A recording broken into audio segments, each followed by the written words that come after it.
Et maintenant, nous allons passer à la chronique de Sonia et Célia sur les jeux vidéo.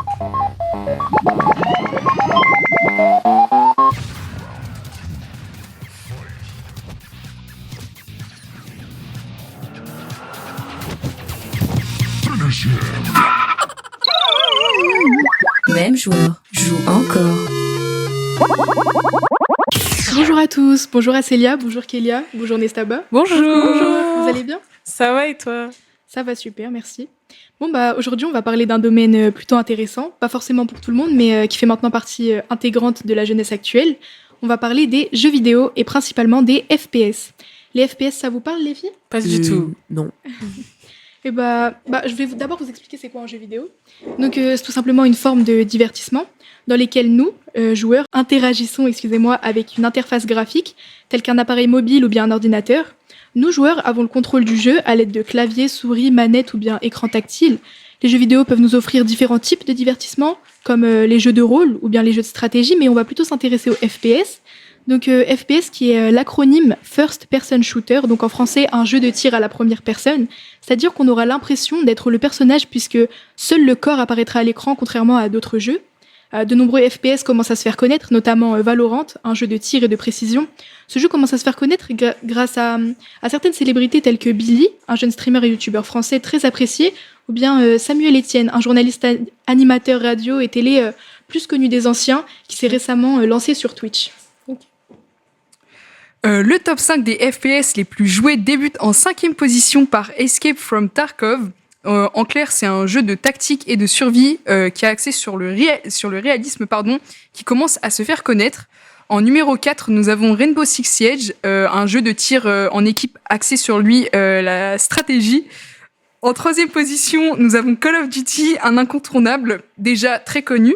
En seconde position, nous avons Valorant, donc comme ce que Sonia a dit tout à l'heure. Et en première position, nous avons l'indéterminable et l'incontournable Counter-Strike Global Offensive CSGO, qui est un jeu similaire à Valorant, mais plus ancien. Dis-moi, Célia, toi, c'est lequel ton FPS préféré? Moi, très honnêtement, je dirais que c'est CSGO, pas parce que c'est le premier de la liste, mais parce que c'est le premier auquel j'ai joué. CSGO, c'est un jeu de tir à la première personne qui est assez populaire et compétitif, qui a été développé par Valve Corporation, qui est sorti en 2012. Le jeu propose des modes de jeu variés, notamment les classiques matchmaking et compétition, ainsi que d'autres modes comme Danger Zone. Les joueurs incarnent des terroristes ou des antiterroristes dans des missions d'équipe qui nécessitent des stratégies précises et une communication efficace pour réussir.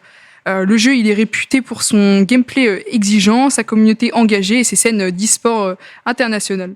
CSGO offre également un système de skins d'armes, donc comme dans pratiquement tous les jeux de FPS, qui ajoute une touche esthétique et une dimension économique au jeu.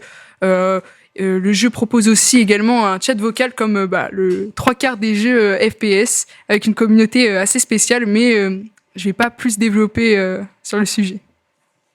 Ouais, c'est un très bon jeu, moi je l'aime beaucoup aussi. Personnellement, mon jeu préféré, ça reste quand même Valorant. Depuis que je l'ai découvert, j'en suis accro. La tactique de jeu et la précision sont des choses que j'aime beaucoup niveau jeux vidéo. Les graphismes sont super beaux, les personnages ont chacun leurs caractéristiques à eux. Il y a une grande diversité d'armes aussi, et tout ça, c'est ce qui me plaît beaucoup dans les jeux vidéo. Et vous, Kélia et Nestaba, est-ce que vous jouez aux jeux vidéo? Pas vraiment, c'est plutôt les jeux sur téléphone. Les jeux mobiles. Ouais, super. Subway Surfer, Moi, ou je joue Sicario. la pastèque. Ouais, je joue la pastèque. Ouais, je joue la pastèque. Ou les jeux, faut cuisiner, là. Ah oui, C'est les tout. trucs Je comme vois le ça. jeu. Vous êtes plus mobile? Oui, oui, oui. Oui, en 2024, les jeux ils font partie du quotidien d'un bon nombre d'entre nous. Cela nous permet à tous de nous échapper un peu de notre univers le temps de quelques heures. Voilà.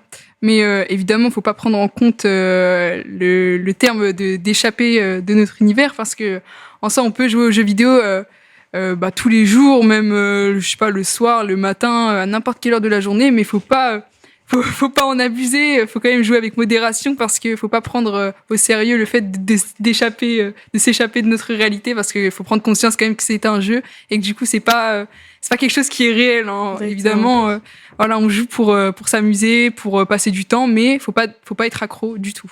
Voilà. C'est un bon avertissement. Une bonne conclusion. Merci. Très bien. Merci beaucoup. les Merci filles. à Célia et Sonia. C'était une très bonne chronique. Bah, J'ai merci beaucoup à vous, apprécié. hein. Vous m'avez appris des trucs là. Franchement, Ah, franchement, j'ai ça fait plaisir. regardé ce soir.